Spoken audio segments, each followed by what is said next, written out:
அந்த நபர்கிட்ட வந்து அந்த நபருக்கு கொடுத்தது தவறுன்னு பேசுங்க, அது நியாயம்.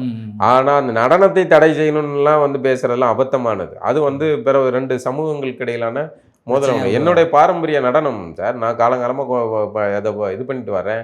நீங்க அத வந்து தடை பண்ணணும்னு சொன்னா எனக்கு கோவம் வருமா வராதா? கண்டிப்பா. அப்படிங்கும்போது இது அவசியம் இல்ல. நீங்க என்ன என்னமோ ஜாதிய ஒழிச்சு சாச்சிட்ட மாரியும். என்னத்த ஜாதிய ஒழிச்சிட்டீங்க? இப்ப அந்த நடனத்துல தான் உங்களுக்கு ஜாதி இருக்கா? மத்த இடத்துல ஜாதி இல்லையா? ஸ்டாலின் வந்து என்ன கவுடாவா அப்படின்னு கேட்டப்ப சாதி தெரியலையா? ஒரு சந்திக்க வர்றாங்க. அதாங்க சார், என்ன வெங்காயத்துக்கு அதில் தெரிஞ்சுக்கணும்னு கேட்குறேன். அதில் ஏதாவது தெரிஞ்சு ஆகாத போதா? ஒருத்தர் சந்திக்க வர்றாரு, ஒரு பெரியவர் உதவிக்காக வர்றாரு.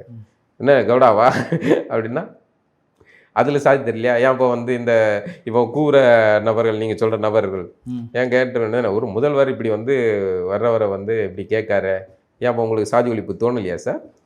அண்ணா அறிவாலயம்னா உங்களுக்கு வந்து சாதி ஒழிப்பு அப்படி மட்டையாக மடங்கிடுவீங்களா? எங்கே போச்சு உங்கள் வீரம்? கேட்க வேண்டியது என்ன? ஒரு பொது நபரை சந்திக்க வருவர்கிட்ட இப்படி கேட்குறீங்களே அப்படின்ட்டு. அதெல்லாம் திமுக அமைச்சர்கள் ஆரம்பித்து எல்லா பேரும் வந்து சாதி அரசியல் பேசுகிறாங்களே. என்னம்மா எஸ்சி தானே? என்ன ஓசின்னு ஓசி பஸ்ஸுன்ட்டு நான் அவ்வளோ நான் ஒரு அதிகாரியை வந்து காலைல உழ வச்சாங்கல்ல, என்ன சண்டை மாரதம் பண்ணிட்டீங்க, என்ன சாதியை ஒழிச்சு விட்டீங்க?